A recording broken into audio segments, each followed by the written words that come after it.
Hey, Rabbi. Hello. Hi Hi, there. Rabbi. Everybody's coming on in.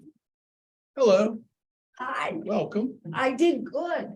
I did good. You did? What did you do, Joyce? What did I do? Yeah. I signed up for the trip to Israel. You did? I did, and I made my reservations and I did it beautifully. All right. You know where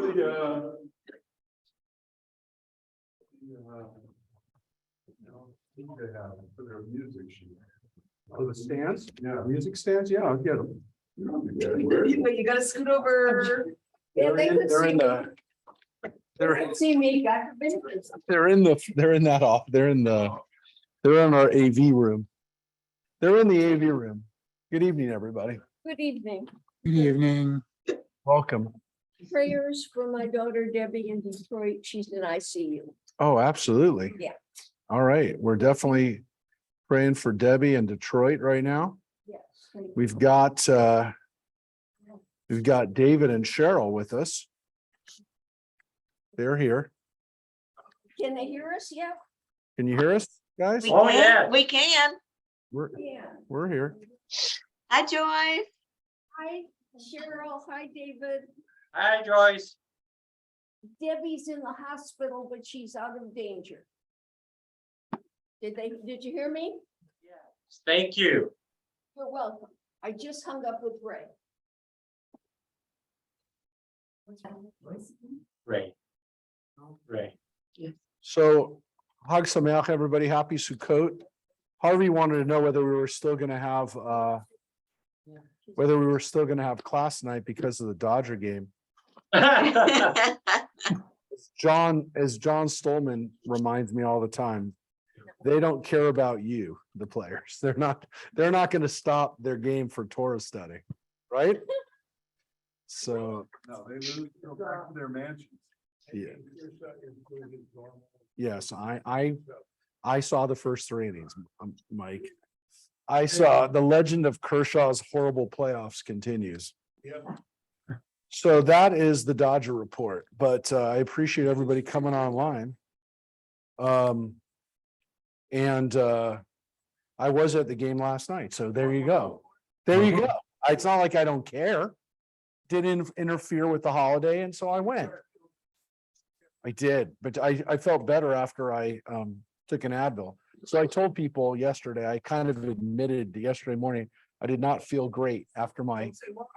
yeah, Don't say why. I won't say why, but because because Say why. Don't do it. it's too late. I had my vaccination the day before. I didn't feel great. But I felt better by the end of the day. But I did take an Advil and I don't know if you're supposed to do that, but I consulted the doctors that I know and they said it's okay. But I did not feel good in the morning. I didn't feel good until about 3 or 4 o'clock. Before I went to the game, I took some Advil. I said, I better do that, but I'm fine today. I'm fine today. I feel fine. I feel fine. That's all I said was I made a mistake yesterday morning in telling people, as I don't want to dissuade people from taking care of their health. But I do have tonight the lulav and etrog, so it was ready to go right here. And as we did yesterday at Tuesday, we shook the lulav for the people who were here. Joyce got to shake it Sunday. Some of you also got to do that Sunday, but I know Joyce got to do it. She got to do it first. We let her kick it off. She's kind of our mascot. She's a Temple Beth mascot. She's our cheerleader. I think of her more as a cheerleader. So she's our cheerleader. So we have the lulav and the etrog right here. So I wanted to make sure that people tonight could either hold it, see it, be part of it for Sukkot. So this is a holiday that is mandated, that is described in the Torah. As I did yesterday, let me just pop up the Torah commandment on it, which is interesting because as I pointed out yesterday, the text that first introduces us to Sukkot is the text that talks about all the holidays. And there is definitely more information and more ritual connected to Sukkot than the previous holiday that's mentioned chronologically, which of course is Yom Kippur.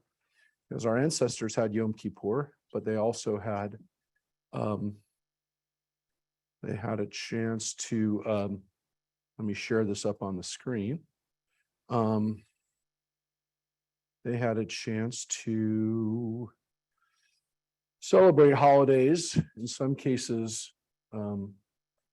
this is from Parshat Emor, which is in Leviticus, and it talks with Shabbat first. It goes into Shabbat, then it goes into Passover, and then it talks about Passover, and then it talks about Shavuot, the Feast of Weeks.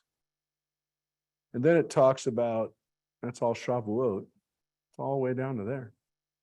All still Shavuot. Then you have seventh month. First day of the month is a day of complete rest, commemorated with loud blasts. That's Rosh Hashanah. Right? Wait a second. I can get rid of this thing too. Get rid of that. Oh, baby. So look at that. Verse 24, Rosh Hashanah, do no work. That's 2 lines. 2 lines in the Torah. Right? 2 lines for Rosh Hashanah. Wow. Don't work and make a loud blast of noise. A truah. Don't work. So how did it become? Crazy, right? Here's Yom Kippur.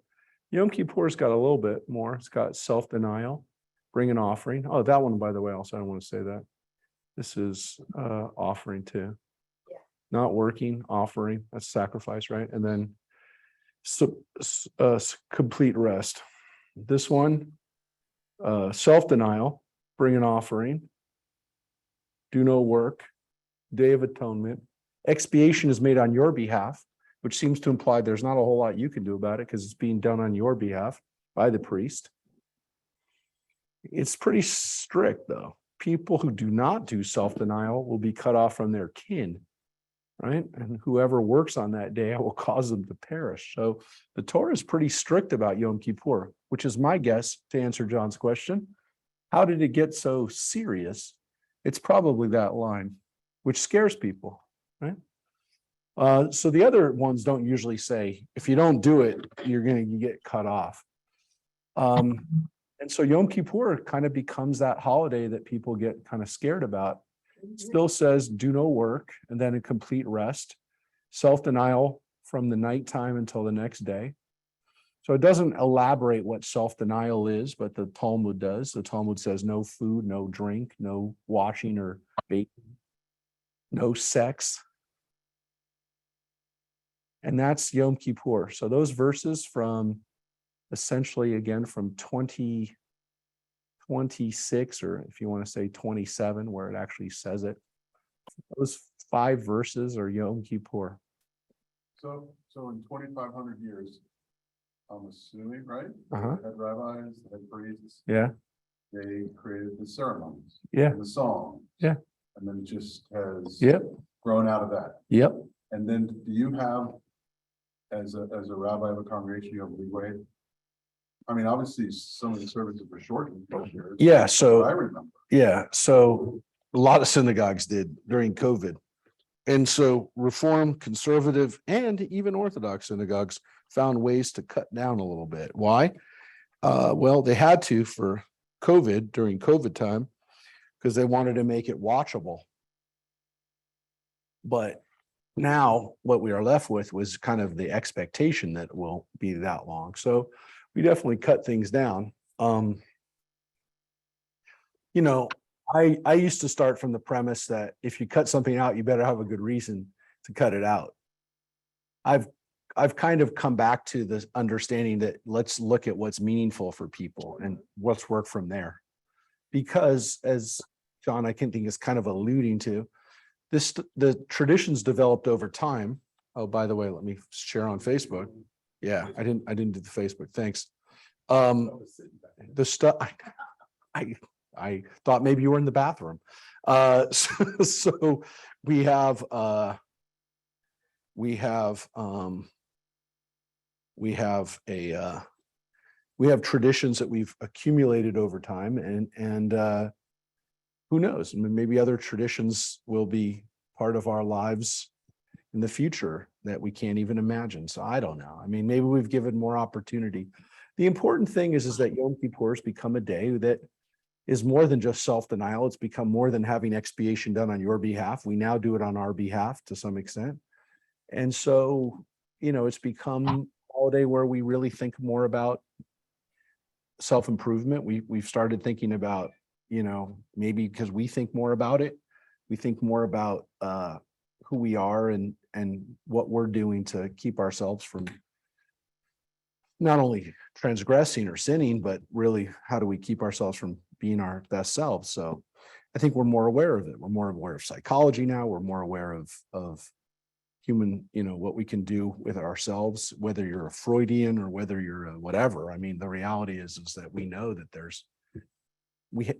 we know that we have parts of our body that we can access, especially our mind, in ways that we used to kind of take for granted. Maybe, I don't know. Maybe they knew stuff we didn't know.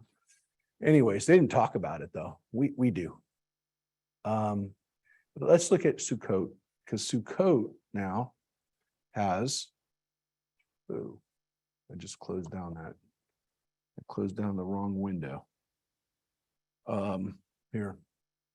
So let's say it starts, verse 33 is the same introduction as we had for Yom Kippur. But now we have 15th day of the month, which was Sunday. Feast of Booths lasts 7 days. The first day is a sacred occasion. Don't do any work on it, which is why it's a Chag, right? It's a day of rest. 7 days bring offerings by fire, right? On the 8th day, it's another holiday. We call it Shmini Atzeret, the 8th day. Don't do any work. It's also a solemn gathering on the 8th day. And then it says, these are the times that you should celebrate, which again, seems like it's the end of it. Seems like a good way to end, but it's not. Because here it says, mark on the 15th day of the 7th month. So these kind of lines seem like, hey, we're done.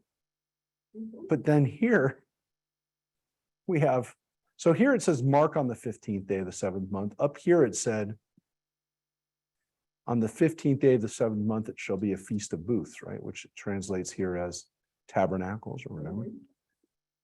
But on the second time, it says, mark on the 15th day, when you've gathered in the yield of your land, you shall observe the festival of Adonai, and the first day and on the 8th day, they're a complete rest.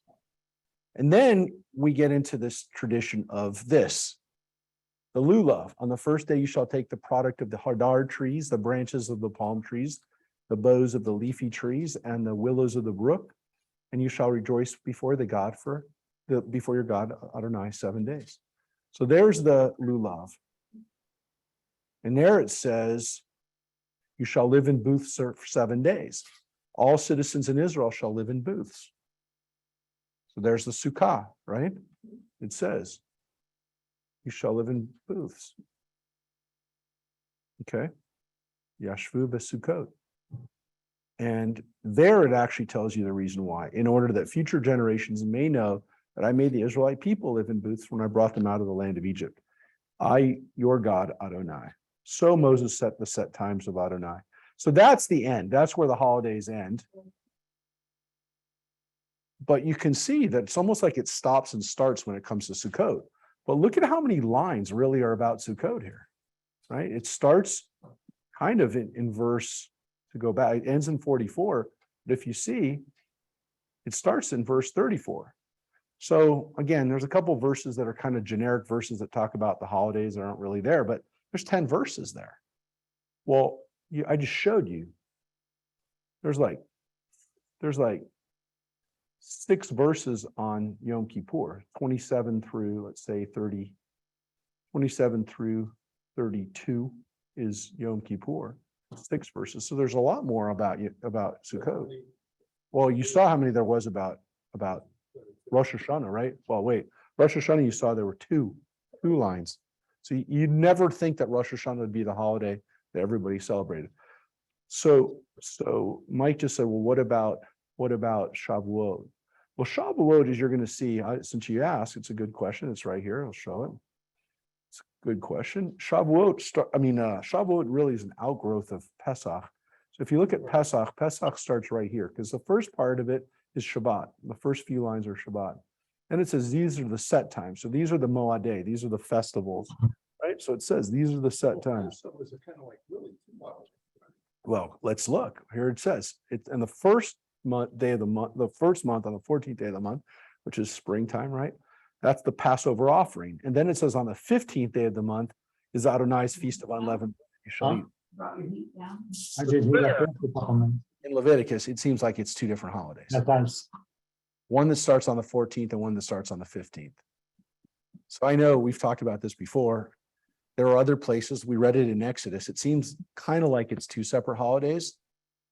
Here, it really seems like it's 2 separate holidays that were combined. Why? There were probably 2 different spring traditions, maybe a northern and a southern Israelite tradition that they got combined. Or maybe it wasn't even like a northern south thing. Maybe it was more of a harvest thing for people that had farms. Mike, don't even joke. Don't even joke. First night, the first night, maybe you're only supposed to eat meat, by the way. What about that? That's when you have the Passover offering.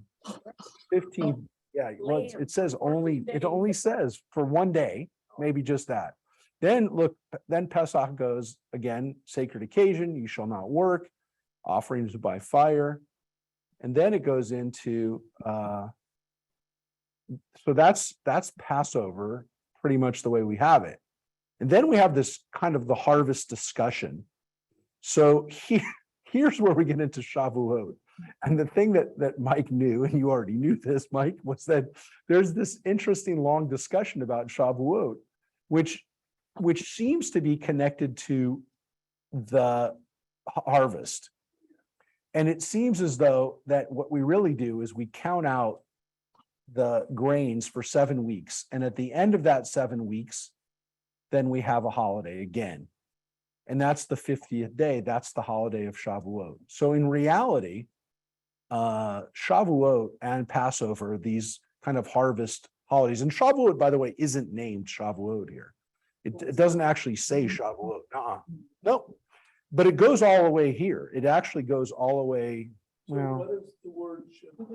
Weeks. It means weeks. Yeah. So here it kind of ends.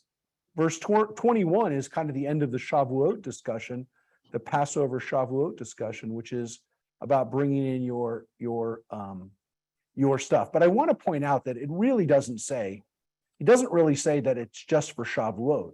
It really says that, this goes from here. So Gloria, what does it say? Weeks in yours? Yeah. And that's what Shavuot literally means. The reason that Shavuot is like not really celebrated in the church is because even for us, for Jews, it's tough because what is it? It's a harvest holiday and we're not farmers anymore. And what do we do with a holiday that's basically about bringing in your harvest from the time of Passover to 50 days later, 7 weeks later? So again, it doesn't one time say exactly that the holiday is anything other than 7 weeks. So, and Mike also knows that there was a disagreement in the time of the temple of when that even started. Does it start from Passover or does it start from Shabbat? And so there were differences of opinion. The Dead Sea Scroll people, the Essenes, they celebrated it the way the Torah seems to say, which is it's not really about Passover per se. It's about the first day of the week or the Shabbat, starting on that next day or including that next day that you count off the weeks. So it's very interesting. For us, we don't even talk about the harvest anymore at Shavuot. We really don't, because we're not. But I love what we do now. Study. We study because it became the day of thinking about receiving the Torah. Roughly that time was the time that we got the Torah. So Shavuot became a celebration of Mount Sinai and getting the Torah. That happened by the rabbinic period. How do we know that? About 2,000 years ago. Yeah. And how do we know that? By the Mishnaic period, that's what Shavuot was done. Because it's in the Talmud that becomes associated with that, with Mount Sinai. But the other thing about Shavuot was that it, by the time of the rabbis, is also the time of Christianity. And Christianity developed their own holiday. That was 50 days after Easter. It's called Pentecost, which means 50 days. Really? And on that day, according to the Christian Bible, Jesus came and spoke to his disciples and sent them out to go preach the gospel in all the languages known to human beings. And they learned those languages and it came to them miraculously. So even if the guy didn't speak Greek or if he didn't speak in Sanskrit or whatever, the language came to them, which is why Pentecostal Christians speak in tongues, because they believe that anybody can speak in tongues. If you are touched by the Holy Spirit, anybody can speak in tongues. But more importantly, that holiday on the Christian calendar became associated with the giving of the law, the spreading of the law, or the spreading of the word of God. And so that became a day when Christians celebrated going out to the rest of the world, just as Mount Sinai was for us, the day of giving the Torah. So what did they base that on? They based it on the tradition that the rabbis had, that the holiday became a day of talking about spreading the Torah. But what happened to the wine and cheese party at the rabbi's house? For Shavuot or for Sukkot? That is not here, though I would say that allows people to fulfill the mitzvah. No, it's a mitzvah. Yes, and also eating in the sukkah. So that provides us all an opportunity to eat in the sukkah Yes. And drink. and drink in the sukkah. But really it's eating in the sukkah. So I will tell you that we are fulfilling those mitzvot. So thinking about Shavuot, thinking about Passover, during this harvest holiday is important because we're in the midst of the harvest holiday. We do know one thing though, the fact that both Sukkot, which we're in the middle of, and Shavuot, which was the end, if you will, of the Passover, is that all of these holidays go on for many days. If you have a holiday that goes on for 7 days, it's an important holiday. A holiday like Yom Kippur or Rosh Hashanah that goes on 1 day must not have been an important holiday. How do we know? Because it was 1 day. And a lot of people were expected to celebrate it if it was only 1 day. But if you give a holiday for a week, then everybody can celebrate the holiday. Because if they can't come for Sukkot at our house or the temple, they can everybody can have an opportunity to celebrate it during a week, right? You have it on 1 day.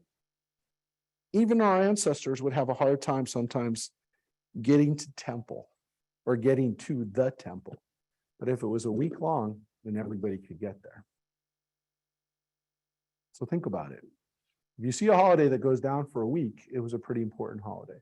If it was going on for a day, common sense tells you not quite as important, or at least not quite as. Then there's Hanukkah, that's not important at all. Stop it. It's expected.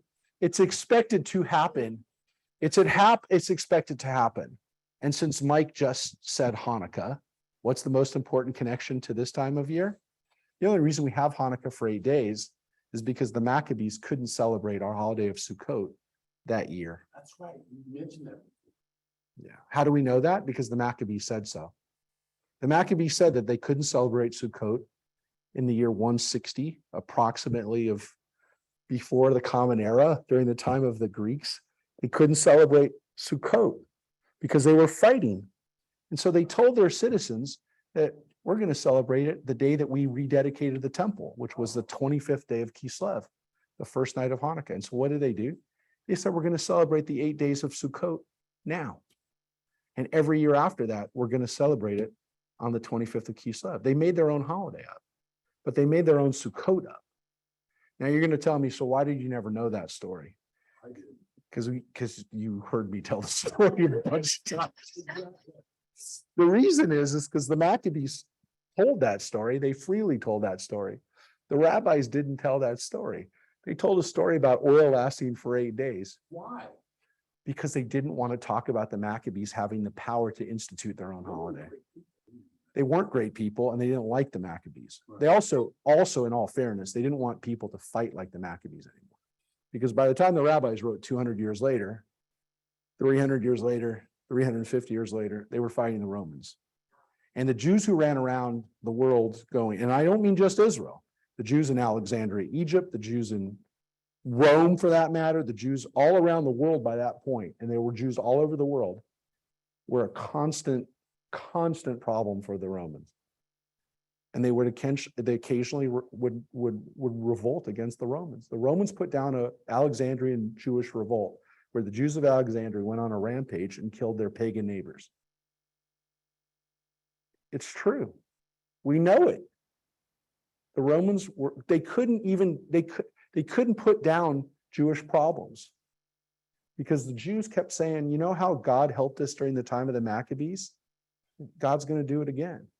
And so the rabbi said, stop talking about the Maccabees. This isn't the same situation. It's not going to happen. The Romans are too powerful. Stop talking about the Maccabees. So they stopped talking about it.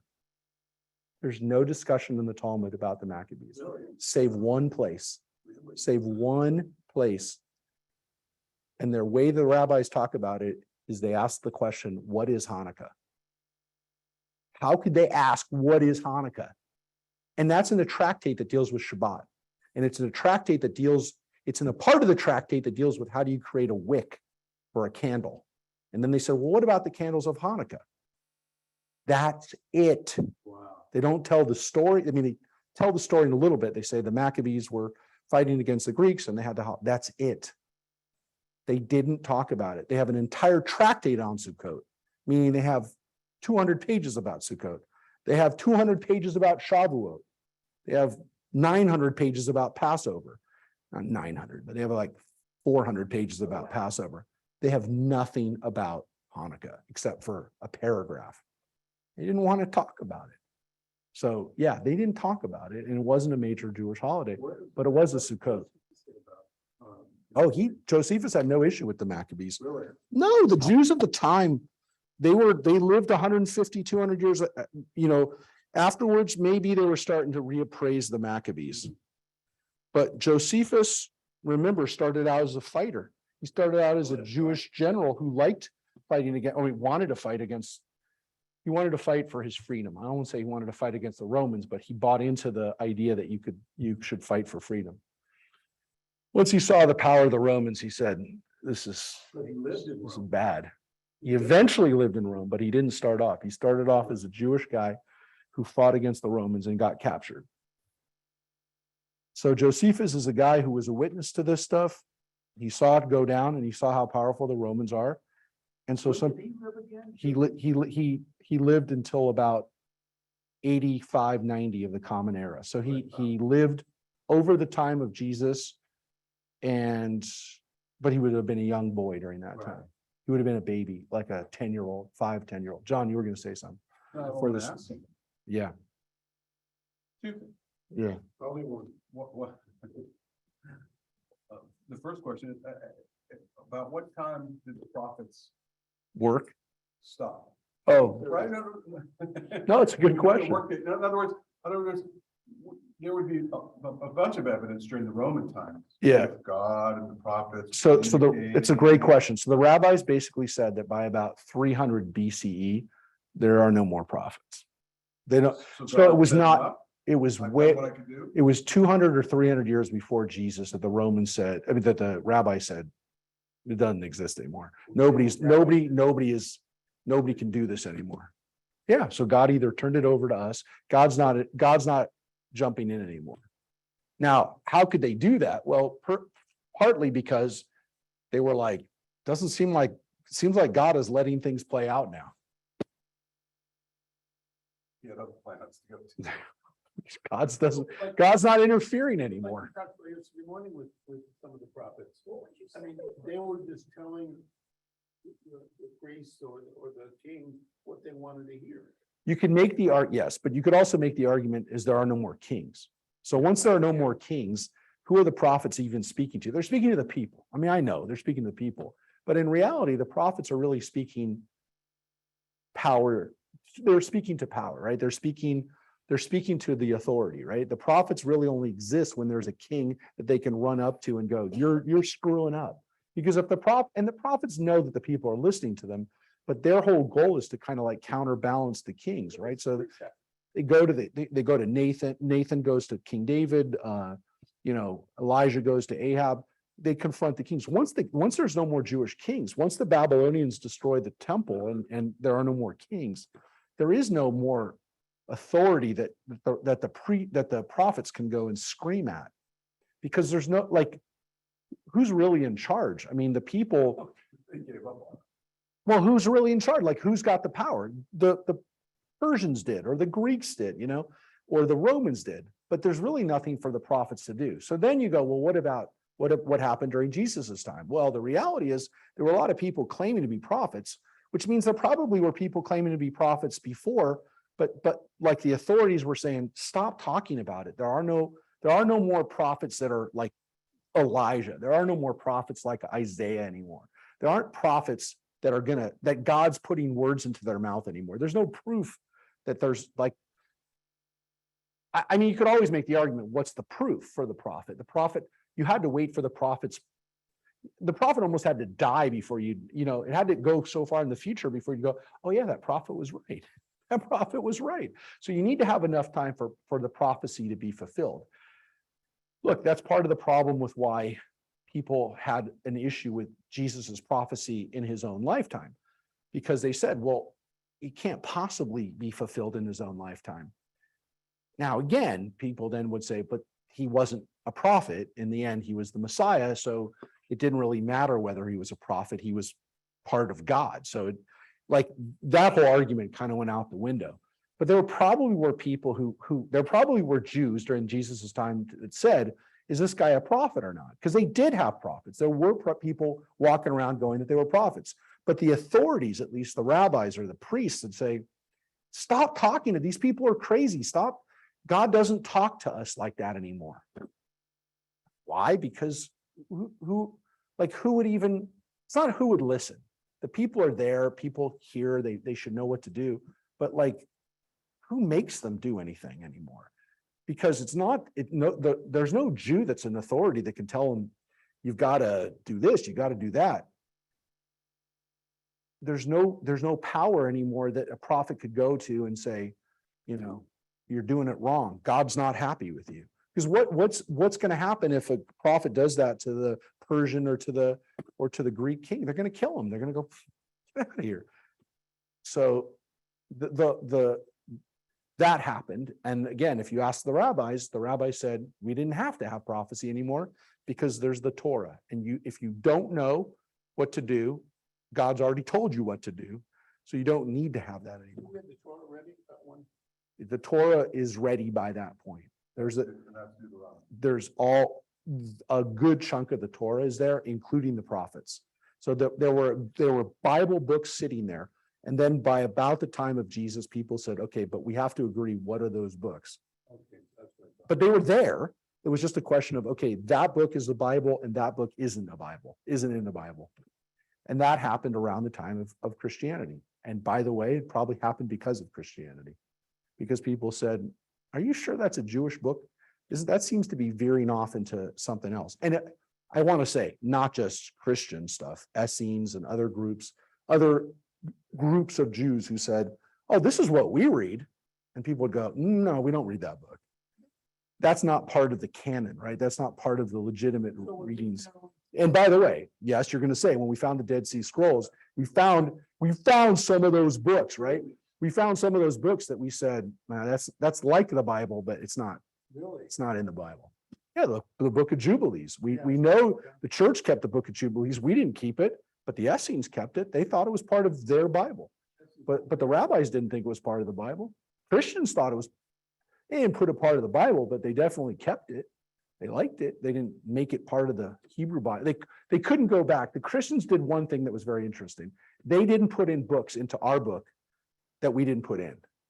They did keep books that were written later that they kind of put in, which is called the pseudepigrapha. But those books that the Catholic Church kept, those books are books that don't take place during the time of the Bible. They take place after.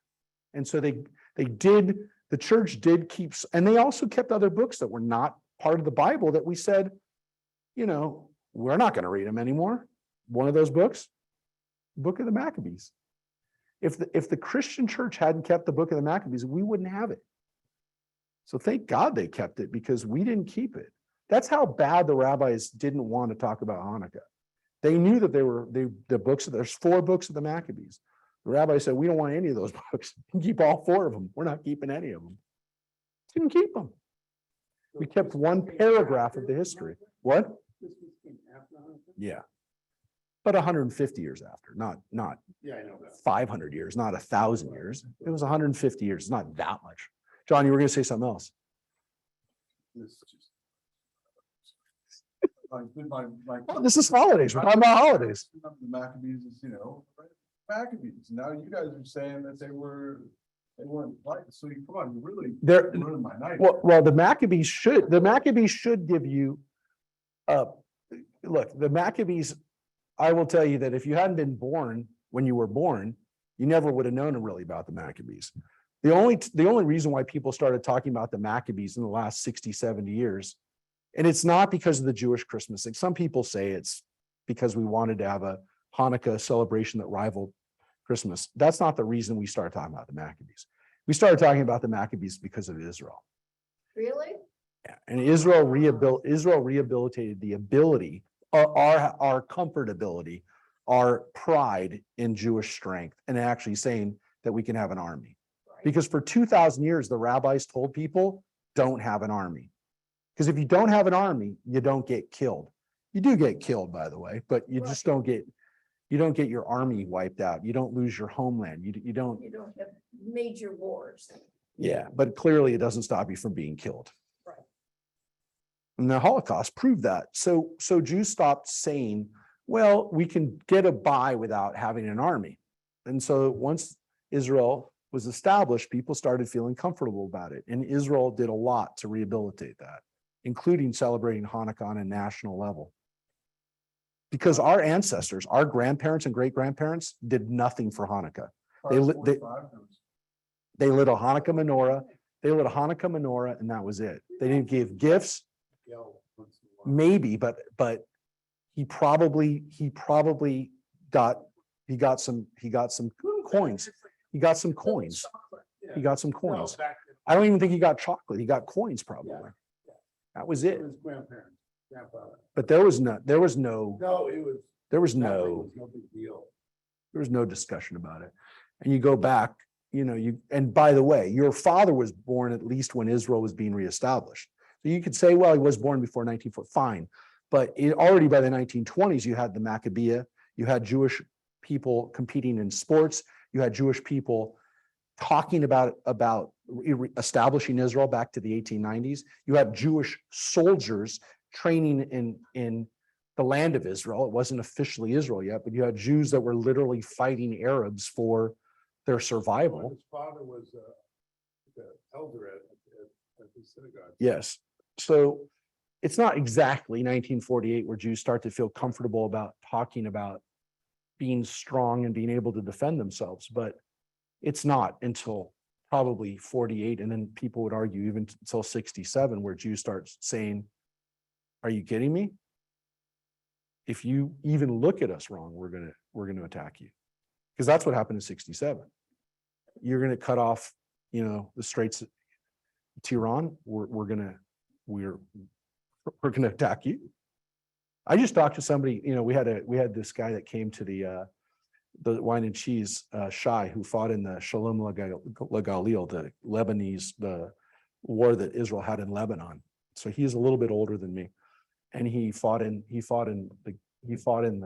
southern Lebanon, and he said it was very hard. I mean, it was a very difficult war. It was psychologically a tough war for Israel.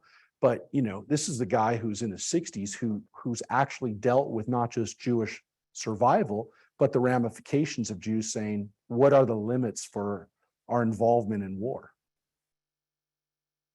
because he literally was part of the advance into Beirut, which was probably the first time since the Maccabees where Jews actually conquered territory that was not Israel.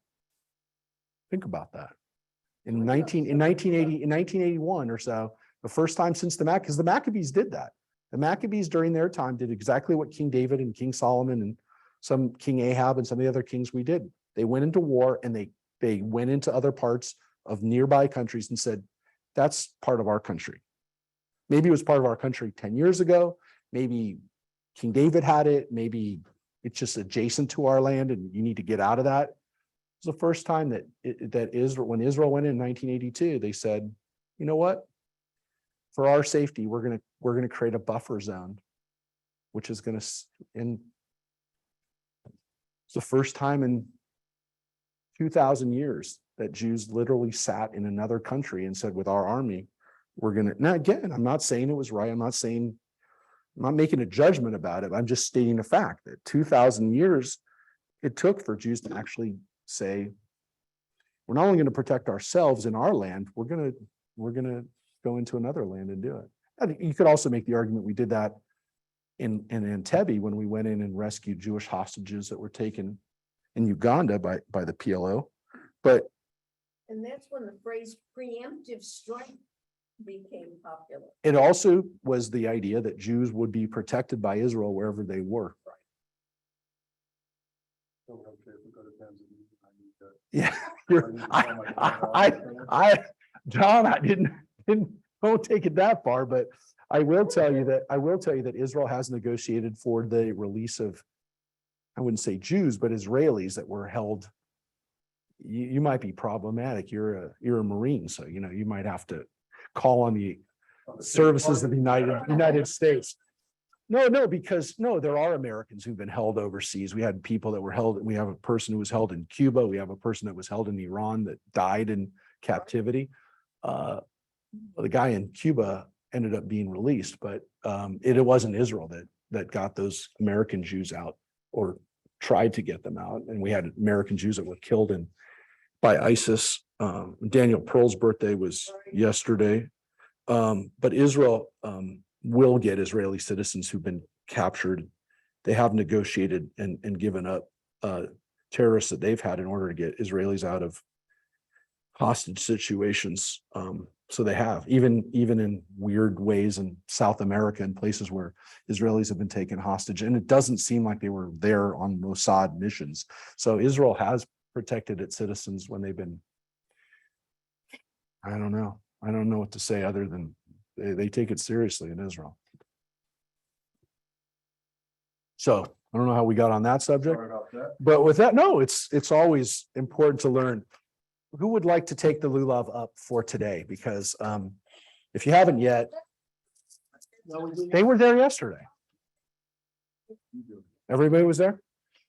Anyone who wants to. All right. So on behalf of Joyce, you want to do it? On behalf of everybody here, I want to see Joyce. Joyce did it at our house the other day. Hold it a second. I want to get the camera on Joyce. So Joyce, here we go. There she is. All right. So she's going to fulfill the mitzvah. We're going to say the blessing, which is Baruch atah Adonai Eloheinu melech haolam asher kidshanu b'mitzvotav v'tzivanu all netilat lulav, for holding up the lulav. So Joyce, you can shake it in every direction. Don't bang me on the head with it, but Missed you. yeah, it's all right. So you got it. Joyce got it everywhere. She's cleansed the area. She's cleansed the area with. So thank you, Joyce. And so we fulfilled the mitzvah on your behalf. Strowman's in Texas, we did that on your behalf. We did it on behalf of Harvey in Vancouver, Washington area, general area. I don't know. Thank you, Rabbi. We did that on behalf of, we have people out in the Riverside area right now that got to shake the lulav with us. So thank you, Joyce, for handling that for us and allowing us to celebrate this holiday the way at least partly the way our ancestors did by holding the items. So that is Leviticus. but we're gonna step back into Exodus, which is where we're reading right at the beginning of chapter 23. The last thing we read was part of these list of laws that start at the end of 10 Commandments. And one could argue, and people have argued, that this is a code. This is actually a code of law that is a set of laws that in some ways also picks up again in Leviticus. There's a set of laws. There's a code of laws. And then there's also a code of laws in Deuteronomy. So in 3 different places in the Torah, we have codes that are kinds of almost like a potpourri of laws. And so what we read last week, if you were here or not here, the last part we talked about taking care of people who don't have stuff. We read this weird law about not exacting interest from them, which is called usury. And we talked about how Jews were part of the historical, both, gosh, it seems so prophetic that we talked about this, because we had a lot of weird anti-Semitism this week. That some of it came right up from this area, which is talking about the Jews and financial power, which of course came to thinking about this line right here, and how Jews became associated with it, which is strange, because here it basically says you can't do that, right? These are prohibitions against taking advantage of the poor. But of course, somehow Kanye perpetuated that idea by saying that he wants his kids to celebrate Hanukkah so that they can get a financial power of learning Hanukkah. Yeah, which is interesting, because the full context of it is he said he'd rather his kids celebrate Hanukkah than Kwanzaa, because at least with Hanukkah there could be some financial what's the what? Yes, because he's Jew. That's what he said. No, that was the just so you can see, this was Jewish News Service, Jewish News Syndicate, which is a great source for Jews. His actual line, so you can see it with your own eyes, and it brings together our Hanukkah discussion. I prefer my kids knew more. Let me just get this down, of course. I prefer my kids knew Hanukkah than Kwanzaa. At least it would come with some financial engineering. Like, I mean, it's such a weird word too, financial engineering. It now goes by the name Yay. This plays off the anti-Semitic belief that Jews control the world's financials. Yeah, so interestingly, he did a whole nother interview with one of LeBron's produced content services, something called The Shop. And it's an interview that one of LeBron's people does. And it was so bad that they decided that they can't even show it. And they invited him after he had made these comments, and they were hoping that he would retract them or kind of like say something about it. And they got more than they bargained for, because from what they said, which is why I really want to see that interview. But you and I will not see that. You will not see that interview because they pulled it here. Because whatever it was so bad that they said it's never going to see the light of day. So here it said, Kanye episode. This was just from today. You can see it's 4:50. Kanye West episode of LeBron James and Maverick Carter's The Shop pulled due to hate speech. So they have the show. These two guys on the end. Maverick Carter is LeBron's partner. So The Shop is a show where I think that it's like kind of like the concept is like it's a barber shop or something, like something where, African Americans have deep discussions. But here's what they said. We taped an episode with The Shop with Kanye West. Kanye was booked weeks ago. And after talking to Kanye directly the day before we taped, I believe he was capable of a respectful discussion. He was ready to address all his recent comments. An executive for Maverick Carter said, unfortunately, he used The Shop to generate more hate speech. Extremely dangerous stereotype. We have made the decision not to air this episode or any of Kanye's remarks. While the shop embraces thoughtful discourse and differing opinions, we have zero tolerance for hate speech of any kind, and we will never allow our channels to be used to promote hate. Yeah, no, it's a good message, but I will tell you this. It was an interesting, if you read between the lines, and it doesn't take a lot to read between the lines. They said that we asked him a while ago, which gets them off the hook from saying we wanted him to come out and, continue this. Because we asked him a long time ago. He said he was going to come out and say he was going to have a respectful discussion. And then we taped it and it was a train wreck. It was even worse than previous things he said, because it had to be. It couldn't have been as bad, or it couldn't have been like a little better. It must have been a complete train wreck. So, yeah, you'll never see that. I would pay to see that. I would love to see this. I'm telling you, because what happens is that the stuff that Kanye is actually saying is part of the Black Hebrew movement that has been there a long time. You'll see these nut jobs screaming at people at subway stations, and gosh, I saw them in San Diego of all places a couple months ago. I'm like, how do they find people in San Diego? But they're standing on a street corner with their crazy posters and their crazy stuff that they talk about, that the Black people are the real Jews. And part of that is, again, that we white Jews have taken away the real Jewish identity, stolen it, and they're the real Jews. So, yeah, I mean, these people are out there, and that I want it to be exposed because it's more pervasive, and it's spread more throughout in kind of like not as aggressive and not as abusive and in somewhat maybe less articulated, but it has diffused throughout the African American community in a way that even people who don't subscribe to all the beliefs, they hear it so often, and it's been around for so long, and no one's really talked about it, that it's had an effect on a lot of people. Now, he was raised in Chicago. The Black Hebrew movement is very big there. And also the Black Muslim movement of Farrakhan is based in Chicago. This kind of stuff, and we don't see it as much because we live in Southern California. But if you go to Chicago, New York, if you go to Detroit, if you go to some of the larger urban African American communities in the Midwest and in the East, like you hear this stuff and you're like, what the heck? I mean, like, this is crazy, crazy stuff.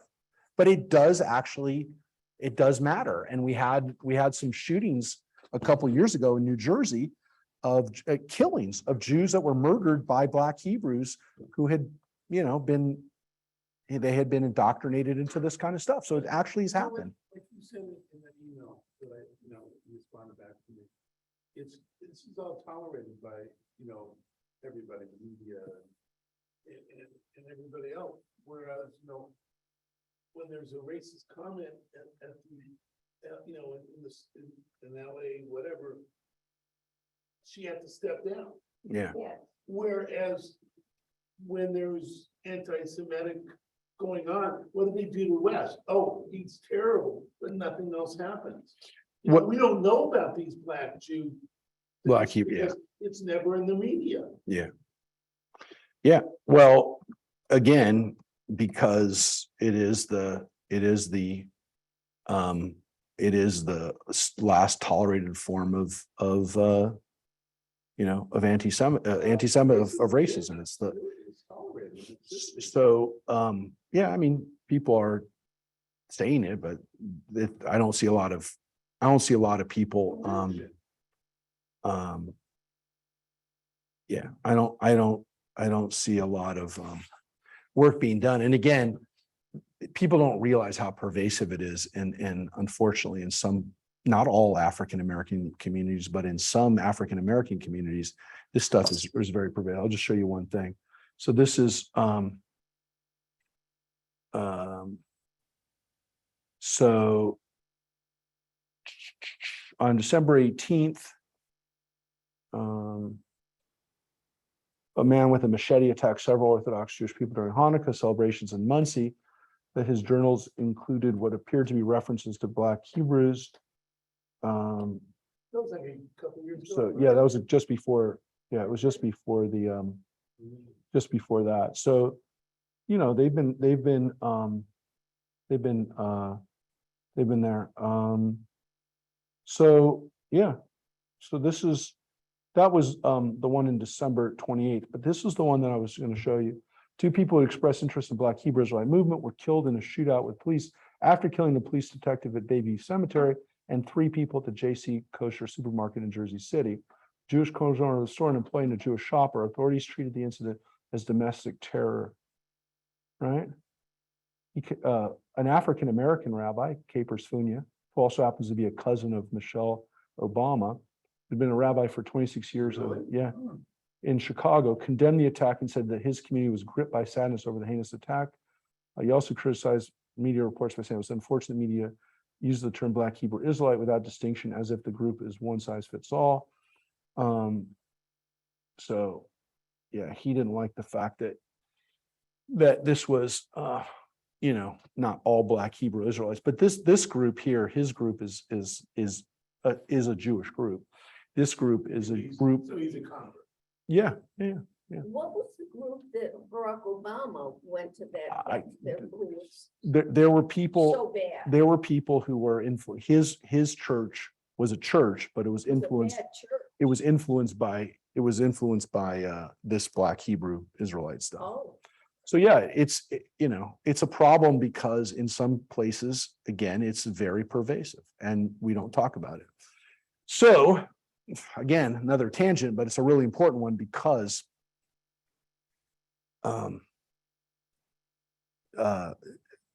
this actually is people have died from this. So we don't see it as much in Southern California, thankfully, but you will see it when you go to some cities. You go, who are these crazy people with Jewish stars screaming at us in the subway? All right, so Black Israelites. So what we finished with last week was dogs, right? Don't eat trafe. Don't eat trafe. Don't eat torn meat. Throw it to the dogs. So let's take a look at some of the laws today that continue. So there's really no break here, in the sense that the chapter here is somewhat, you know, it's somewhat arbitrary here, but we picked up, we stopped here, because here the law just continues, right? You must not carry false rumors.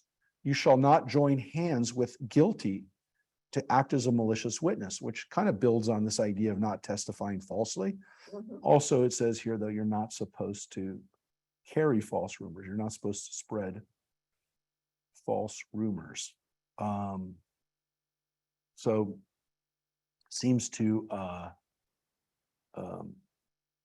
it seems to continue this idea that your words can be very destructive and false testimony can actually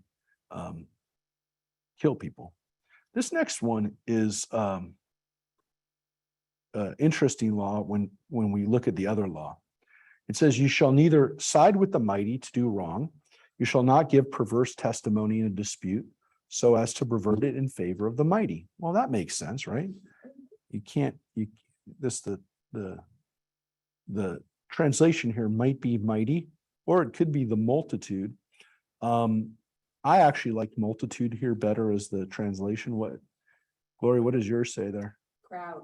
Yeah. Not follow the crowd. Yeah, so here they're basically saying the strong. They're translating the Rabbim as the it's really the many, but it is the mighty. What does yours say, Mary? You got the multitude? Yeah. The King James has the multitude. So look, the point is that you don't side with the many. So what it's also telling us, and this is a very important idea with Judaism, and that's why I don't really love this translation. It tells you that there's sometimes the tyranny of the majority. Just because there's more people that agree with it doesn't make it right.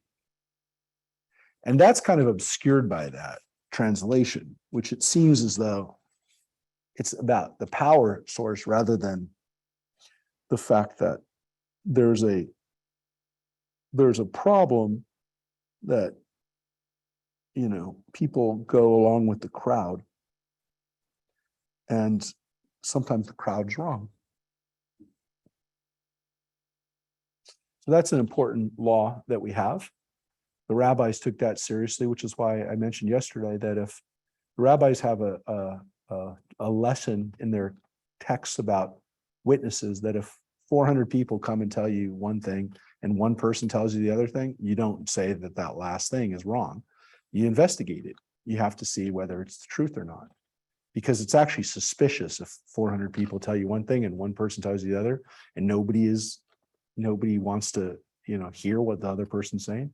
You have to, they say it's suspicious. It's suspicious when that happens, especially when people line up a whole bunch of people to testify. And there's only one person saying the other. Well, let's listen to the other person.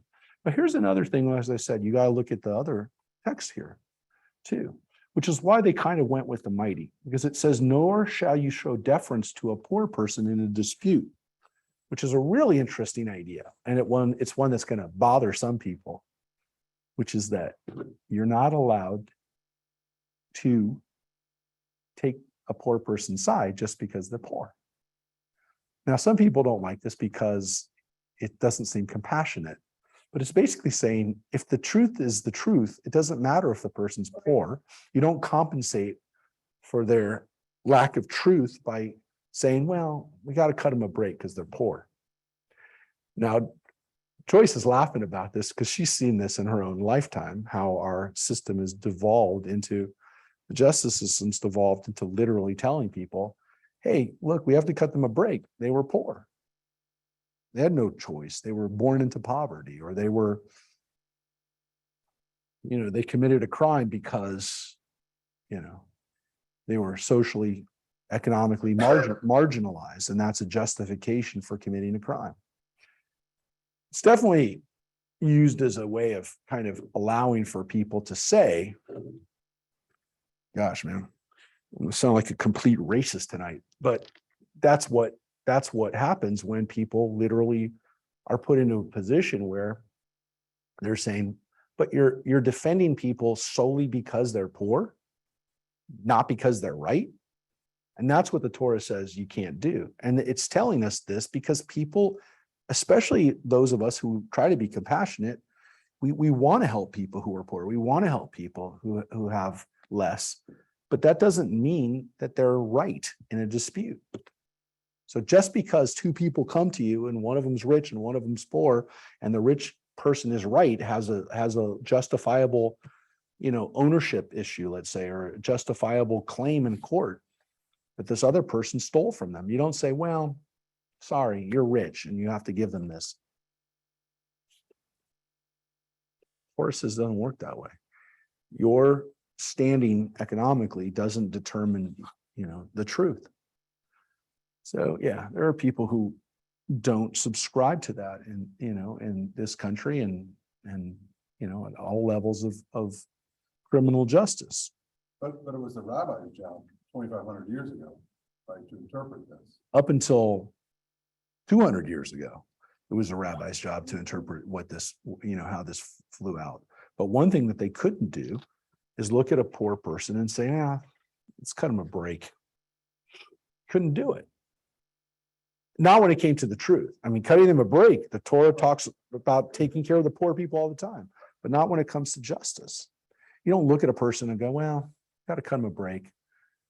They're poor. So even though they stole, they have a right to it because they're poor. And I think, we have people right now who believe that, who are enforcing justice. It's because it sends the wrong message, because what happens to you when you get wealthy? Well, you turn around to those people and say, well, you got, people, you've had people in your community that could steal. Well, now they can steal from you. I guarantee you no one wants to hear that. Nobody wants to hear that. Not when they have stuff. I'm not going to let somebody break into their house and take their stuff. So it's an interesting law. Some people forget that it's in the Torah, but it is. So again, it's all part of justice.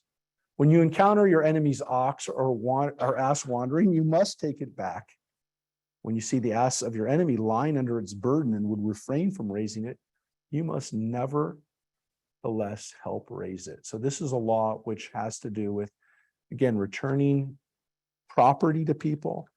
It's very easy for an animal to run away, but you have a responsibility of returning it. And it also says that if that animal or an animal, any animal you see is lying under a burden, you have to help it. Now, some would say, well, that's not necessarily returning it. That's true. But even if it's your enemy, you're not allowed to let that animal suffer. So some people see this as one of the kind of the bases in the Torah for preventing animal cruelty. Because if it says even your enemy's animal deserves to have protection, you can't just say, well, I don't care. I hate that guy. I'll let his animal suffer. Because the animal is the one that's suffering. The person will too, but not like the animal. So this is an important law that some people say is a backbone for animal, that Judaism, that Torah doesn't permit animal cruelty.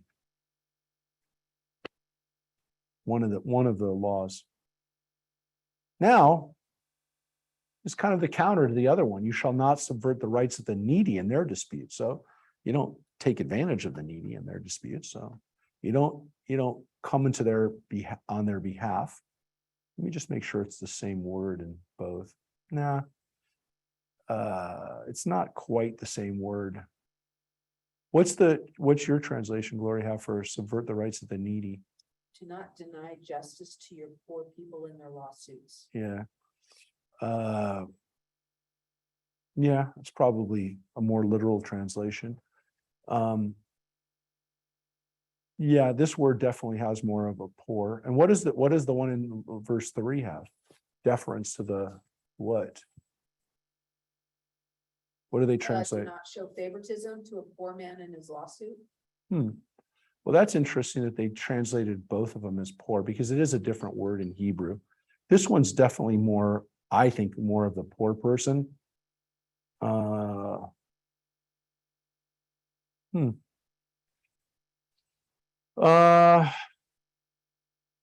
don't know. They're different words in Hebrew, but I don't know. I don't, doesn't mean you have to translate them differently, but again, both of those laws are there. Keep far from a false charge. Do not bring death on those who are innocent and in the right, for I will not acquit the wrongdoer. So that's a pretty strong law in the Torah, which is that if you wind up killing someone who doesn't, who didn't deserve it, I'm gonna exact vengeance on you for it. This is a pretty strict law when it comes to the death penalty, because if you do it, you're going to die. And we read about one of those in the book of Kings where, God kind of lets the guy a little bit off the hook. He lets King Ahab off the hook for doing it, but he didn't really, because Ahab did end up dying in battle, and he didn't escape justice, and his son doesn't escape justice. And, there is justice to some extent, but it's telling you better be very careful, which is why the Torah, while it has lots of death penalties, the rabbis say you better be very, very careful when you kill somebody. You better have very, very good evidence that the person is guilty. You can't make a mistake in a death penalty, because God will kill you. Even if you tried, right?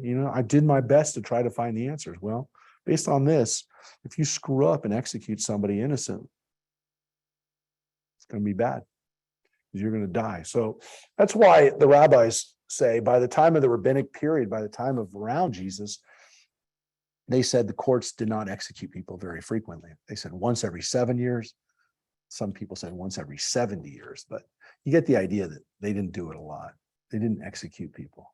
And by the way, by the Roman period, they had no power to execute people. Only the Romans did.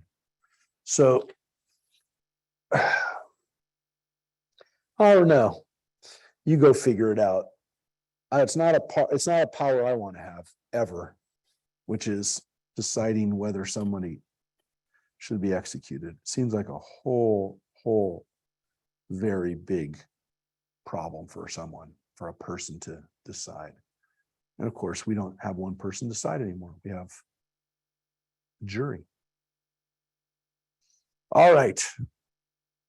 Do not take bribes, for bribes blind the clear-sighted and upset the pleas of those who are in the right. Well, that makes sense. Don't take bribes, for bribes blind the clear-sighted. What's interesting about this is that this whole concept of justice being blind, that's not a Jewish tradition. Justice shouldn't be blind. Blind by the metaphor being, right, when you say justice is blind, right?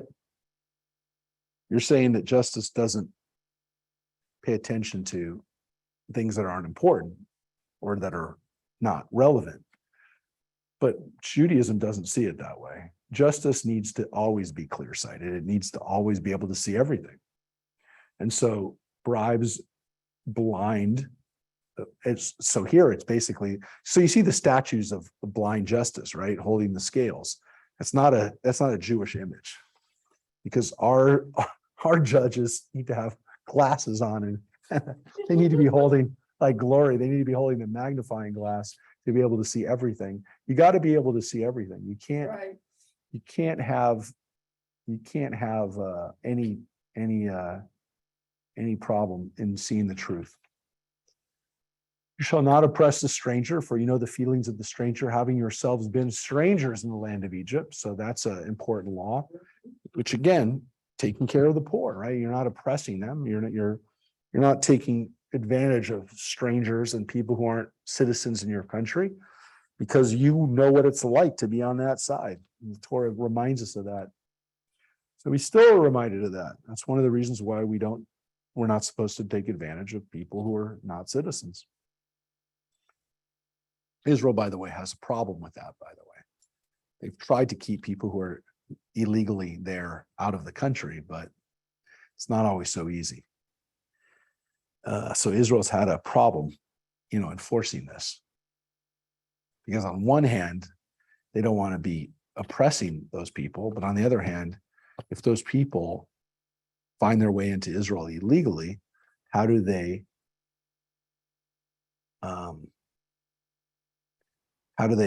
prevent them from being marginalized citizens? Let's put it that way. So if you go to Israel, you have to be there on a work visa, but you can't be there illegally. They will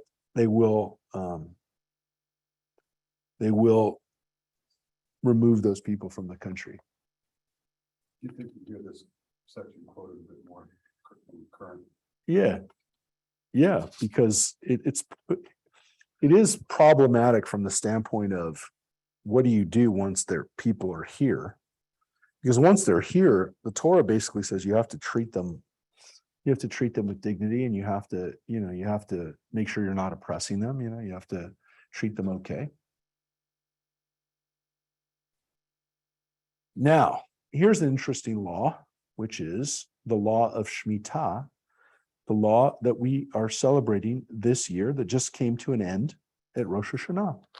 6 years you shall sow your land and gather in its yield, but in the seventh you shall let it rest and lie fallow. Let the needy among your people eat of it, and what they have, let the wild beasts eat what they leave.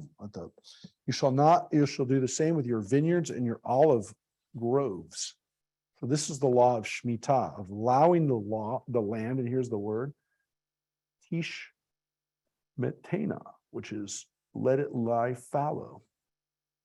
So this is letting the earth alone every 7 years, which is pretty interesting from the standpoint of that means that every 7 years you better have a really good year in the sixth year.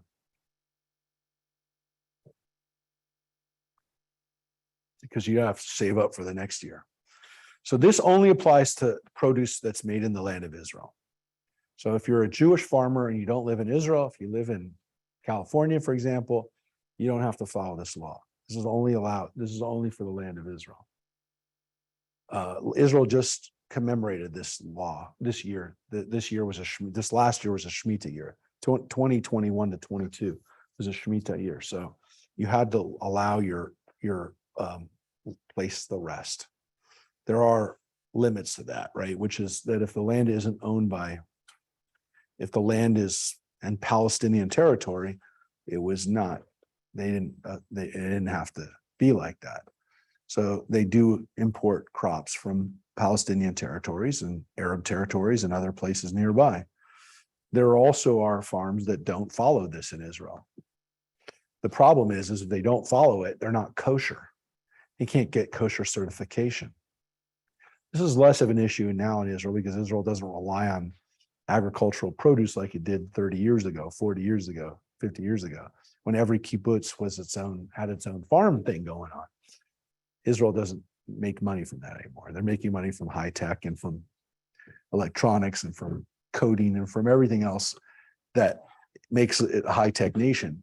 But there was a time when this was really difficult to follow. And some kibbutzim didn't care. They exported their products outside of Israel, so they didn't care whether they followed Shemitah or they followed it and they had to figure out what to do in the seventh year, which was essentially not harvest for that seventh year. So they couldn't hire people to come in to harvest.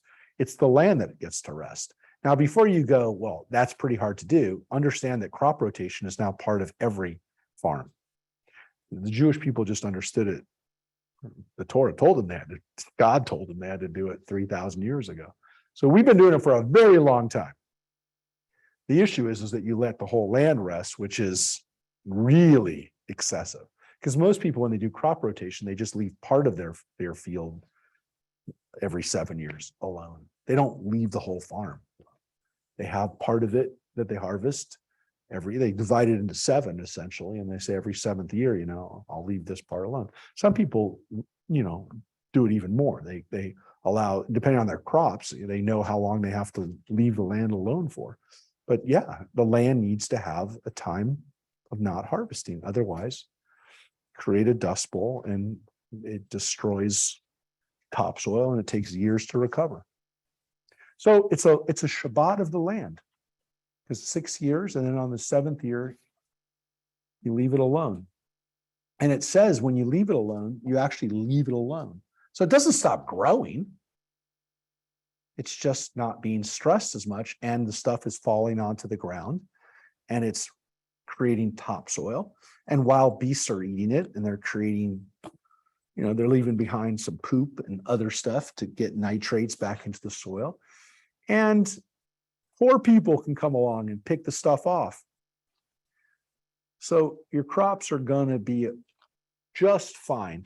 Later on in Leviticus, it actually tells us that if you don't leave the crops alone, if you decide you don't want to follow this rule, God has a really interesting plan, which is if you don't follow this law, he's going to let you be destroyed, in which case the land's going to lay fallow because you're going to have other people that are just going to lay waste to it, and some of your harvest will be done, but a lot of it will just be left alone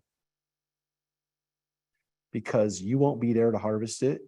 You'll be exiled, you'll be dead, and your land will get its rest one way or the other, either because you gave it a rest or because I give it a rest. And so God's pretty clear that one way or the other, the land is going to get a rest. And Israel had a pretty long rest for most of the last 2,000 years. It was not a place where a lot of people harvested stuff. It was not very fertile. And what happened is essentially it was overgrazed by goats. And when Israel was reestablished by Jewish farmers, they had a problem that there was really no arable land left in the country. So they had to work at figuring out how to create farms out of nothing. So people say, well, there's Palestinians there. There were Palestinians there, but they didn't have these kind of farms. Some of them had orchards, some of them had olives, some of them had lemons and other kinds of trees. But they didn't have farms. There were no farms virtually in all of Israel. There were no places where people were growing grains. There were no places where people were growing, alfalfa and fields and acres and acres of land. It just wasn't there. Because essentially the land was turned into, nobody cared about it. And you had goats and sheep that would go around they would graze through, and that was it. There was nothing there. And how do we know that? Because we have pictures of it. We have photographs of it starting in the early 1900s, but we have paintings of it in the 1800s. We know that's what it looked like. And we know because the Turks had records. The Turks controlled the land and they had records. So we know that this was the case. We know that there was not a lot of arable land there for people to do these kinds of things. There really weren't many vineyards.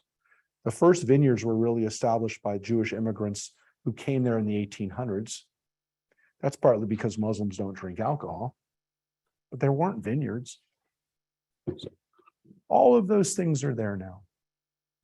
And then we get into this refresher about Shabbat. 6 days you shall do no work. So here we go to Shabbat again. But on the seventh day you shall cease from your labor, in order that your ox and your ass may rest, that your homeborn slave and the stranger may be refreshed. Now, it kind of said that before, back in chapter 20. But here, really the emphasis is not on the fact that God rested, which is what it said earlier. Here it really is back onto your animals having a day of rest and even your slaves. Now, again, it says you rest, but at least as important as that, as it says, is that the animals rest and that the people who are most vulnerable also get to rest. So if your slaves get a day off, again, it means that essentially you're getting 15% less work out of your slaves than your Gentile neighbors do. So it's a 15% tax, if you will, that God demands of the way you treat your slaves and the strangers, the people who would most likely be taken advantage of. They don't have to work on Shabbat either. They get a day off too. So be on guard concerning all that I've told you. Make no mention of the names of other gods. They shall not be heard on your lips. So here's an interesting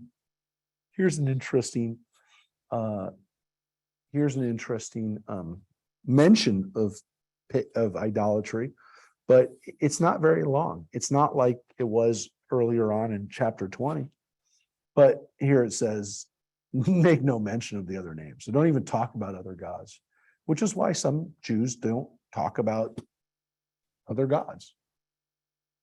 I mean, I know Orthodox Jews who will not, I'm not joking, they will not say the word Christmas. Not because it's not a war on Christmas. They just don't want to make any mention. They don't want to say Jesus. They want to say Christ. They take this into their head that they can't say that word. So there are people, and they won't talk about, it's not just Jesus, it's any god. They wouldn't mention a pagan god. They wouldn't talk about Zeus or Jupiter. They wouldn't do anything because this seems pretty strict. Don't even say them. No, I had a conversation like this last week where I knew I wasn't supposed to say Hanukkah and Christmas overlap. I said Hanukkah and the other holiday. I mean, I had this discussion. I'm like, oh, I could say it, but he's not going to say it. But it didn't matter. I mean, it's like I just was being sensitive to them by not saying it. So, but it's just, again, this idea that anything, any type of mention of other gods is you're not supposed to say it. But people do take this very seriously. I mean, they take it seriously because the Torah says so. So that's one of the reasons why when people say, well, why aren't some Orthodox Jews engaged in interfaith dialogue? Why don't they talk about Christianity? Why don't they talk about, Hinduism or anything else? It's because they take it. Look, there are Orthodox Jews who would never do what we did by having services at a church. Not in a billion zillion years. They wouldn't do it. Never would do it. Didn't matter if you covered up the crosses, they would never, doing it wrong. they would never do it because they are, to some extent, even by saying it's at Valencia United Methodist Church, they would say, so look, there are places where they could easily, where the church would give it to them, where they would be more than happy to do it, but they won't do it. So it's, what? Let's say there's a Orthodox that wants to get into the And for some reason, they had them on, and there's a church that went out of business or what have you, would they not even do that? Convert a church into. They would do it. Would not be their first choice, but they would do it and they would do it, but it doesn't happen a lot. No. I'm trying to think about where it's happened and it doesn't happen a lot. A lot of synagogues that became churches in this country, especially in areas where Jews moved out, right? All over Detroit, all over today. Looking at Detroit. But look, I mean, every synagogue there used to be 13 synagogues in Boyle Heights. 13, maybe 15 or 6. There was a bunch. Oh, it wasn't just Breed Street Shul that was in Boyle Heights. There was a whole bunch of synagogues in Boyle Heights. Breed Street was just the biggest, or was the last one standing. But no, there used to be a whole bunch of synagogues in Boyle Heights. Yeah, but there wasn't one synagogue. Everybody knows there's the Breed Street Shul, because they turned it into a museum. I mean, it was completely abandoned, but they've rehabilitated it. There's a lot of synagogues that became churches. There's one right by Dodger Stadium. There's one in Echo Park. That was it. You pass right by it when you get on the 110. Can't remember what it's called, but there was a synagogue there in Echo Park. I looked at it and my dad was like, "Yeah, that was a synagogue." I said, "Was that a Jewish star I saw?" And I asked him, he goes, "Yeah, that used to be a synagogue." So there are places all throughout California, but not like Philadelphia or Detroit or some of these other places where, the community was much larger at that time. But man, there's going to be some synagogues. There's going to be some synagogues that are not synagogues anymore. There's going to be some churches that are not churches anymore either. I'll tell you that. Yeah, they tried it. I don't know. I think it's John, I'll tell you, it was available 6 months ago because somebody contacted us to see if we wanted it. I looked at it. It was a mess. What do they want? Not a lot. It was $1.5 million, I think. It was more than that, actually. I think we figured it wasn't worth more than $1.5 million, but no, it has it wasn't a great building to begin with, but it's a lot of it's brick, a lot of brick. Anyways, yeah, there's going to be more churches that are going to cease to be. It's just you can't do anything. I mean, you can't move it. It's not a wall. You can't move a wall. There's nothing wrong with brick. You better be happy with the way the brick is. You can't mess around. You can't mess around with it. Yeah, but you got to knock down the brick, and then if it's all a brick, it's a brick building, right? So you're going to have to put up brick, unless you're going to knock out the whole building. You got to rebuild the brick. It's not an easy thing to deal with, is all I'm saying. It's not like our normal, like our drywall, whatever, gray paper, thin walls. But yeah, so this is a pretty strict law for some Jews about not mentioning anything So, that be again, considered. when we study Torah. Yeah. You study about other gods in the Torah. Yeah, you could make the argument that there are gods like Molech and Chemosh and some of these other gods that get Baal we just read about, that they make mention of them. I'm sure it's okay though for the Orthodox to talk about that thing. It's interesting how they do that. It is an uncomfortable situation because it seems to violate this principle, right? It seems to violate the law. So they would say, look, if it's in the Torah, we're repeating what's in the Torah, right? So it's kind of like, yeah, we have to say it because it's like Amalek. We're not supposed to remember Amalek, but we have to remember Amalek to forget it. It's a cycle, right? So we might be the only people who remember it, but we have to remember it to say it, I guess. So yeah, look, what they're talking about. And I would make the argument that this is just really harsh language, but that what they're talking about. That's why I'll say Christmas a million times. I don't believe that that's what it's saying, but there are people who believe that that's the extent that you have to take it. But I don't think it is. Now you could say, well, but they say Baal, why can't they say Jesus? Why can't they say Christmas? The issue is that they have to, when they say, they don't go around saying Baal on just regular days. They'll say, no, they'll say that's idolatry. And then that covers everything. They don't care. They don't care what the specifics of Baal worship was. I'm interested in what the specifics of Baal worship is. I'm interested in it because I like history, but they don't care about it from historic standpoint, so they're just not going to talk about it. The only time that they'll ever say that word is when they read it in the Bible. Only time.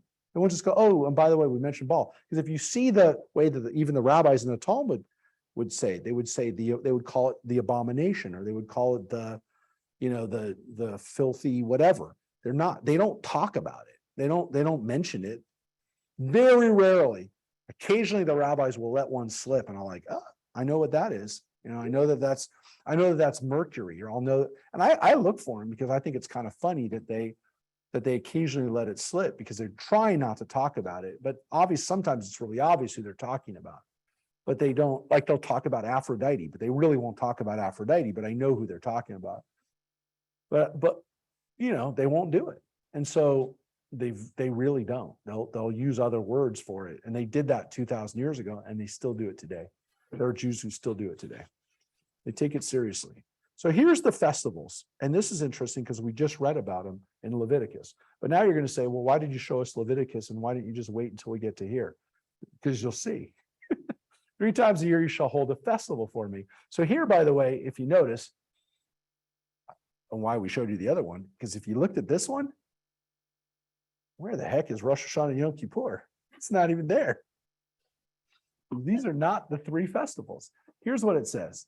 You shall observe the feast of unleavened bread. It just jumps right into Passover. Eating unleavened bread for 7 days as I've commanded you at the set time in the month of Aviv. For in it you went forth from Egypt, and none shall appear before me empty-handed. That's Passover. That's it. Wow. But it's the first time we actually are going to get this full list of holidays.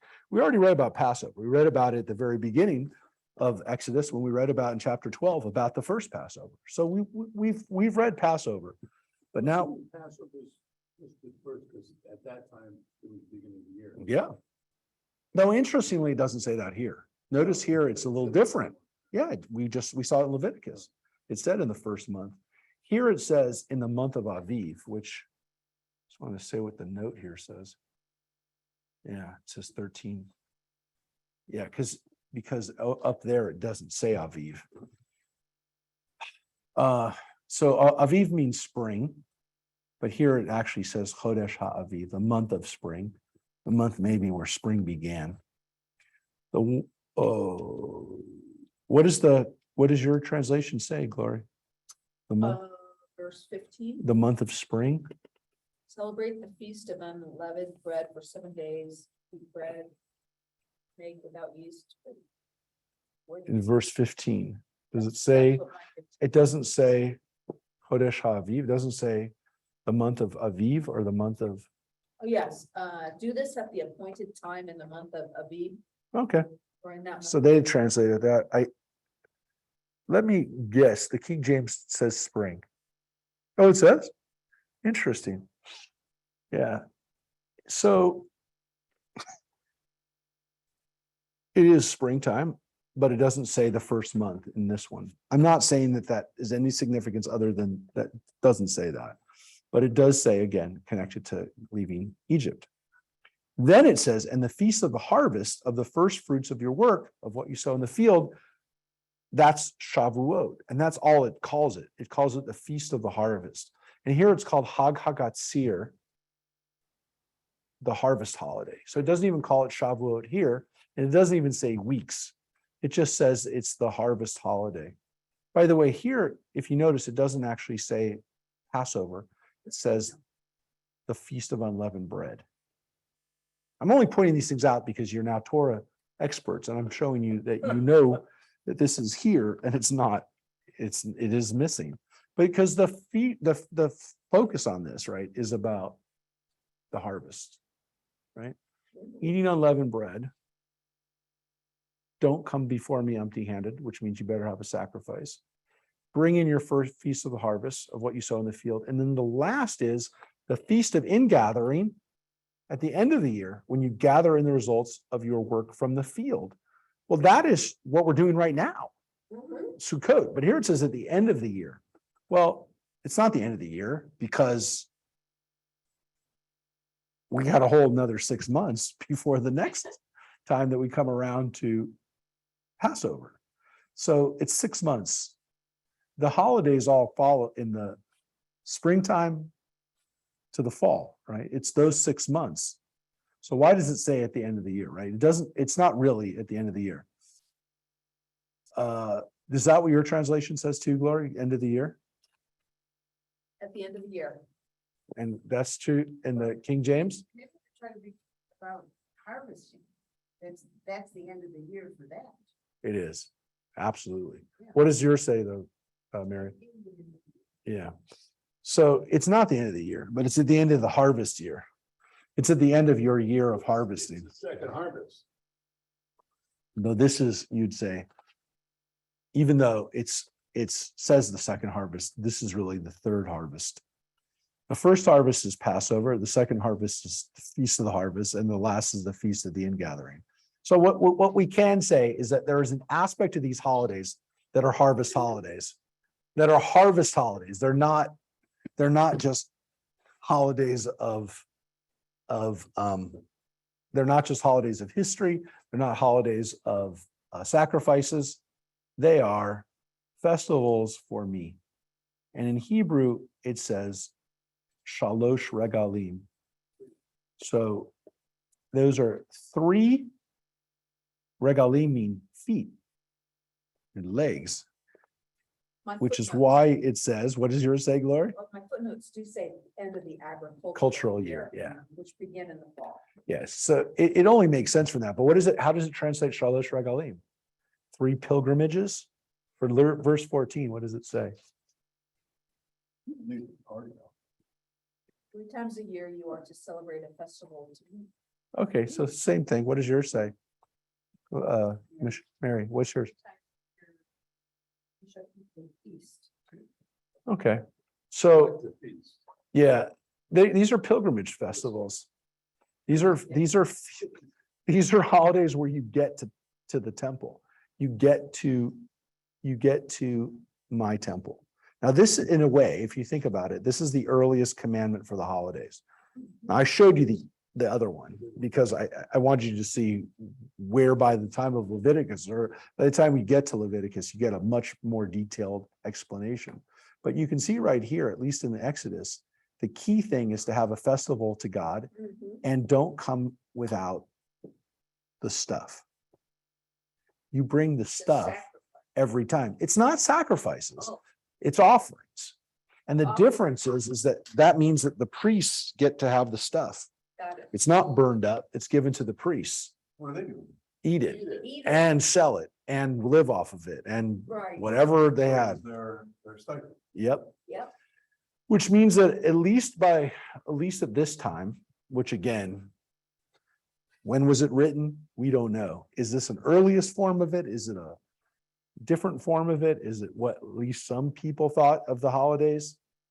They thought of it as the days that you come to the temple with your offerings, with your harvest. These are probably farmers, Can I just bring tomatoes then?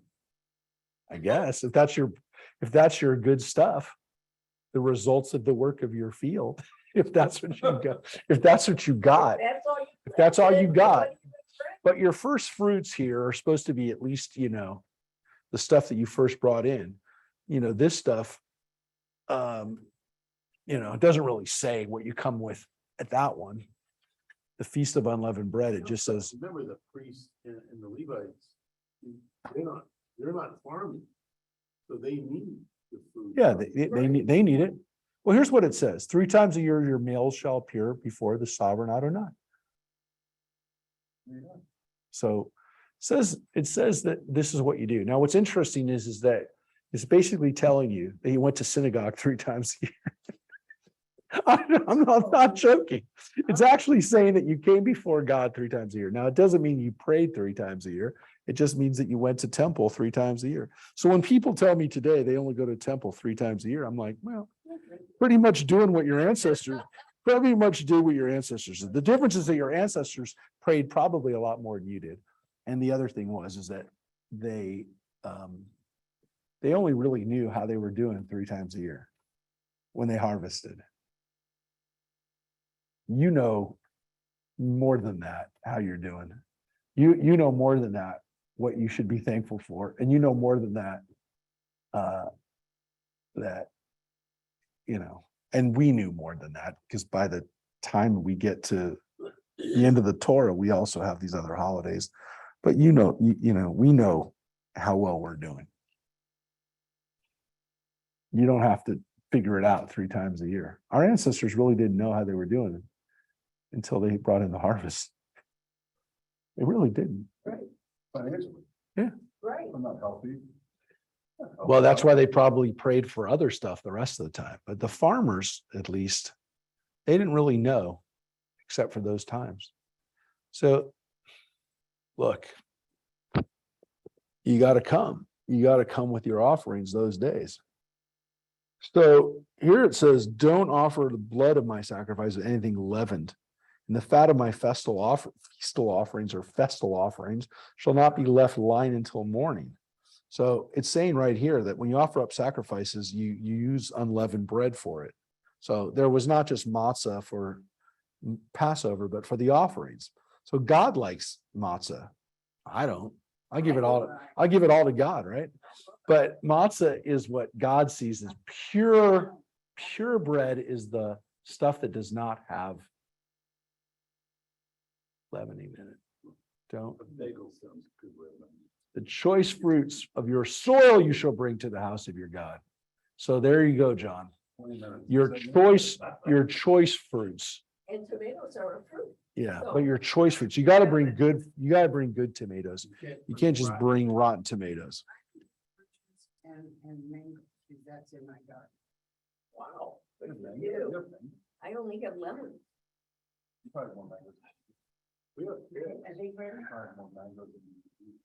I have more oranges in my room too. I give it away. Just like, I just don't bring it to the synagogue. That's okay. It's all right. Now here we have the very famous law. Maybe we can have a farmer's market. One of you copies, I got lemon. okay, I know you got one. We have figs. Okay, here we've got something going. Now the problem is that everybody's stuff, it grows different times. So you can't bring it all at the same time. No, well, lemons Lemons are are growing year-round. now, right? Aren't they? Yeah, orange is already out. Mine aren't year round. Well, kind of, but they're not, I can't get them any month. No. They're like they're coming in now. Are yours coming in now? No, we Oh, already. I got a lot of green ones on there My coming on. numbered, I Yeah, got a lot of green lemons Yeah. and they're beginning to turn out. yeah. So now they're, I don't know, but yeah, they don't all come at the same time. So, so it depends, right? Yeah. So we could have different seasons where people brought stuff. That would be pretty cool. But right after that law, and this is the part that I want everybody to pay attention to.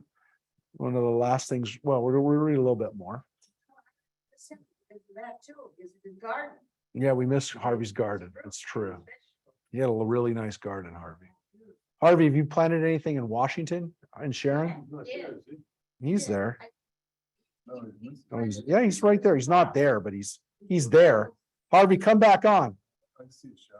He's there. All right. He's hiding. All right, Harvey. We wanted to know whether you're gardening. Guys, are you gardening up in Vancouver? Have you planted yet? Hello? Harvey, you're muted.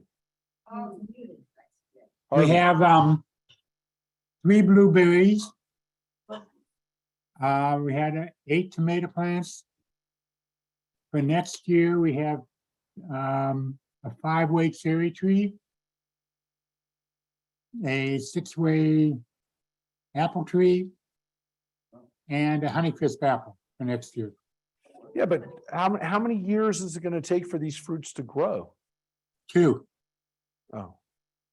You brought But our in. tomato, this year we had tomatoes, we had cucumbers, and we had peppers And, There you go. and blueberries. So there you go. So now that you're up in Washington, you can grow apples. Oh, my God, yeah. Very nice. Well, this is not about fruits, this line right here. This is 3 times we get this law right here. You shall not boil a kid. Lo tevashel gedi bechal b'chamo. Do not boil a kid in its mother's milk. Now, it says it 3 times in the Torah. But this is the first time. Now, I do want to point out, and I really don't want to make an excuse for what is going on here. But I will tell you, at least in this context, it seems as though this law is not necessarily what you think it is. Well, by what you think it is what it is, or at least the way we've understood it for 3,000 years. This is where the prohibition of mixing milk and meat comes from. Why? Because it's there 3 times. And so the rabbis interpreted from it, but the Torah must really, really be serious about this law. But I will tell you, at least the first time we encounter this law, and you can make the judgment about the other occurrences of it, because they're not always like this. But this one really does seem to be in the context of the way you offer up a sacrifice. Not that, again, I'm saying that from the context. I'm not saying it doesn't say only when you sacrifice it, but if you look at where the context of this is, it shall not offer up blood sacrifice with anything leavened. So that has to do with the leavened bread. Excuse me. You shall not leave it over until morning, which means you don't leave it lying around, so it turns bad. You bring the choice fruits, and you don't boil a kid in its mother's milk. So it definitely seems to be more in the context of the way you're offering up things. Now, why? Because it doesn't seem like a normal thing to do anyways. Well, we believe that it's because that the Canaanites and the other pagan religious groups in the area had a ritual of literally boiling a baby animal in its mother's milk. Oh, really? Yeah. It's pretty gross.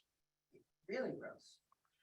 But the understanding, yeah, Gloria, what is your, Footnote says too. yeah.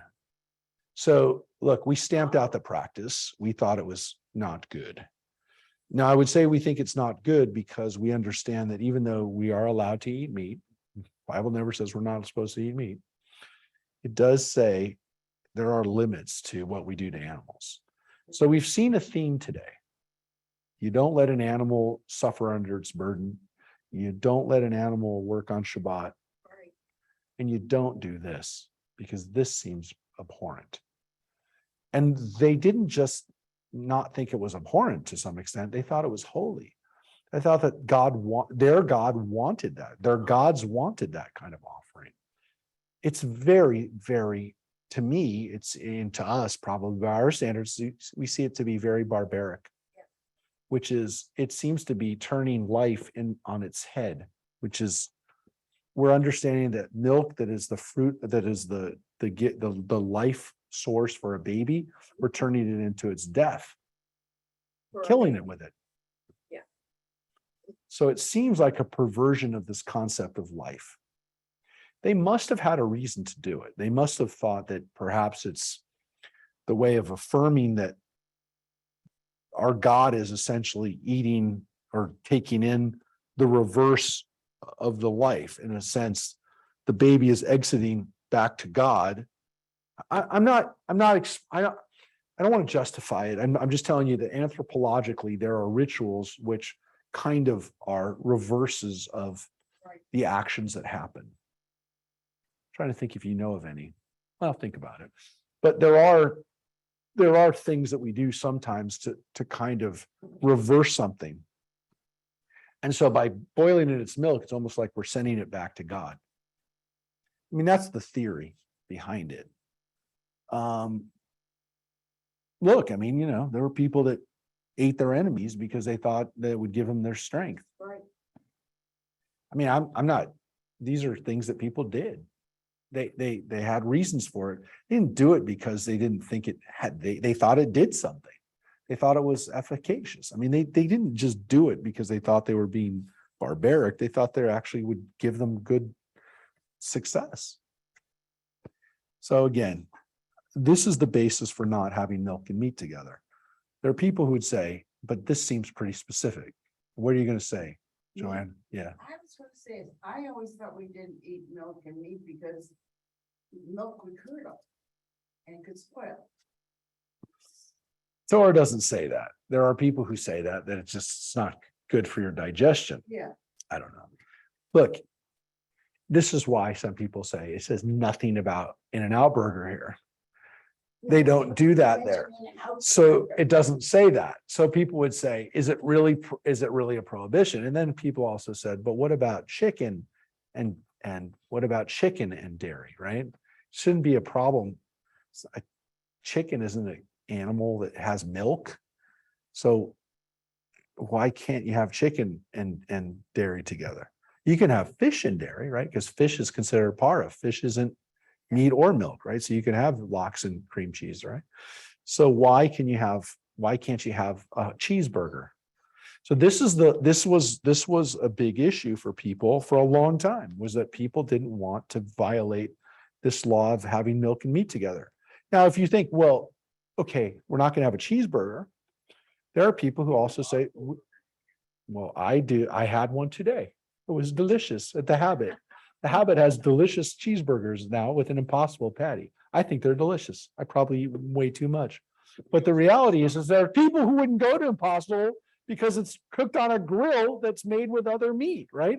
So they'd say that that's a violation because you can't even mix a plate or an oven without koshering it again that had dairy or meat on it, especially animals that were not killed in a kosher way. Now, look, I would make the argument that our animals, for the most part, and we can't guarantee it, but for the most part, our animals in America are killed in a humane way. We have rules about this. Our ancestors didn't have that luxury because their Gentile neighbors killed an animal any way they wanted. Smash it on the head with a rock, cut off a piece of it at a time and say, I don't really want to kill this cow today.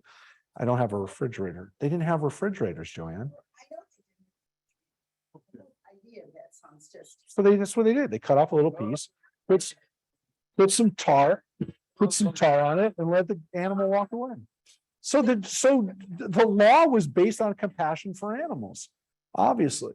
But there were people who literally said,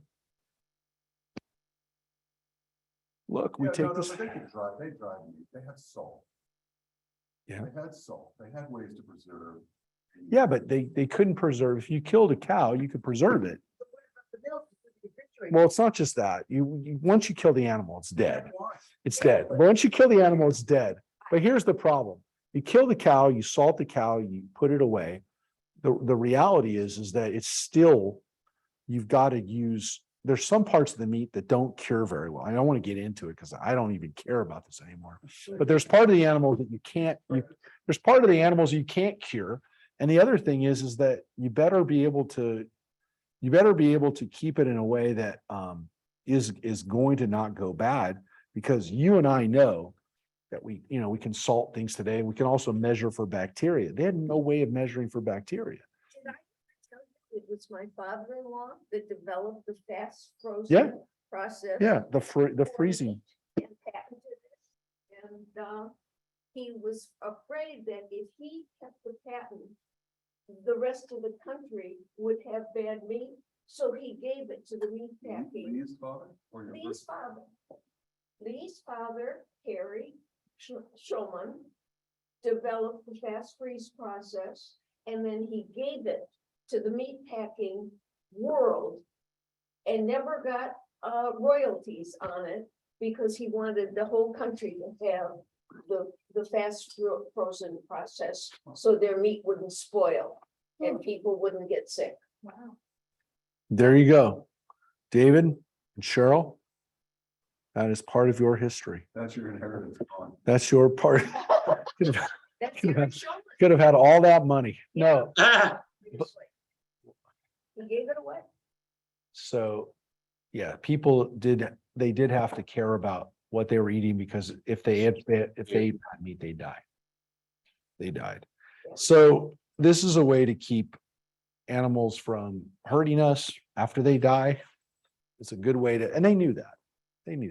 They did. I mean, look, trial and error, hundreds of years of watching people get sick with meat. They knew Right. that it had to be cooked. They knew it had to be John said it's salted. It was almost always heavily salted, which does kill the bacteria, but there's no way. Yeah, but again, there was no way to measure the bacteria. They couldn't take a little piece off like, and I will say, we talk about what governments should do. I mean, that is one of the things the government should do is protect our food. I do believe in the USDA because we have to have some people making sure that the food that we eat is safe. Because we know what happens if food isn't monitored. And guess what? We might have seen a worldwide outbreak of disease because people in China eat some pretty funky meat. But who knows? I don't know. I don't want to make a judgment because the jury is still out on whether that happened. But if it did, I warned you 15 years ago when I did my sermon on vegetarianism. I did, and I did, and I did. Yeah. Some people became vegetarian after that. I want to tell you. You know who did? Jen Ehrig. Jen Ehrig. But I want to tell you. Did you? She came from Mars now. Did you? Well, listen, she's much healthier and she appreciates the fact that she did. Look, you can do that. I mean, if you feel good about slipping a. When you exchange one for another, because those Impossible Burgers, I like them too, but they're very high in what? Sodium. That's right. So that's right. You're just giving up one thing for another. Yeah. Well, I will tell you that we have to be serious about the animals because our ability to eat anything we want is going to kill us because our farms are way too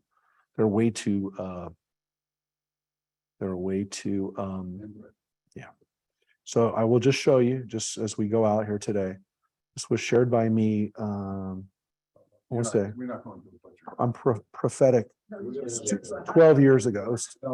12 years ago. 12 years ago, I shared this, whereas AIDS took roughly 24 years to kill 20. The Spanish flu killed as many. I was talking about the Spanish flu, by the way, before Bill Gates. Some recent, I don't know. Estimates, wait, hold it a second, that Spanish flu killed healthy people in the prime of their lives. Health authorities today fear such an event. Many insist a pandemic based on avian swine virus strains is inevitable. And the question is only when it will be.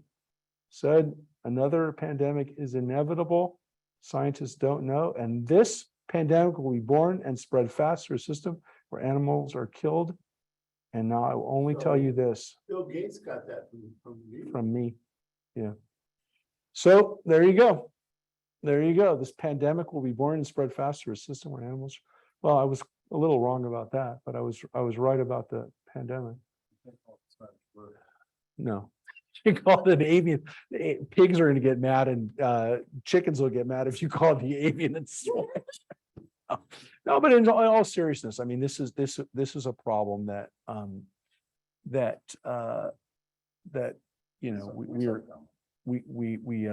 we know that these things get spread, and I'm still worried that we haven't seen the worst of our spread through animals. So, like I said, we do our best.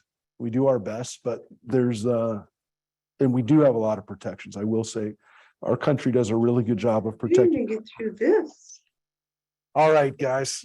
In the meantime, let's hope the USDA is not. That's right. Let's hope they're not.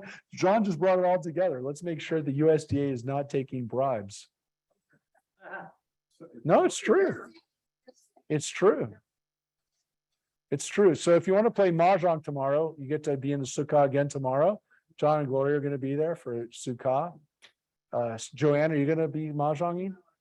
You're not? You don't play Mahjong? I do, but I'm not. You're not? Were you banned from Mahjong? No. Okay. You weren't cheating at Mahjong, were you? I'm just kidding. I shouldn't have even insinuated. Joanne would never cheat in Mahjong. Just want to make sure she wasn't banned from playing. All right, everybody. Chag Sameach, everybody. We don't see you this Friday. Suzette Valadares is going to be at Temple. You'll have a chance to meet the assemblywoman who's currently there. And then on Monday, we have Simchat Torah. Monday night, 7:00, we'll dance and sing and we'll be with the Torah. By the way, just so you know, somebody brought up the city council stuff. She also talked about Jews, by the way, Mike. Gee, I didn't know that. Yes. Yes. So Nuri Martinez talked about Jews too, just so you know. It wasn't just blacks. It actually was Armenians and Jews. Because she said that Richard Katz and his people, she actually used the Spanish word, judios, which is even better when it comes from somebody who is invoking the same words that the inquisitors used. Whatever. The last accepted form of racism. Thank you, everybody, for being here. About that. Thank You you. know what? Not accepted. Yeah, it is. No, it is. It is. There won't be, There, canceled. no, there's no canceling. I know. Bye, everybody. Take care. Good night,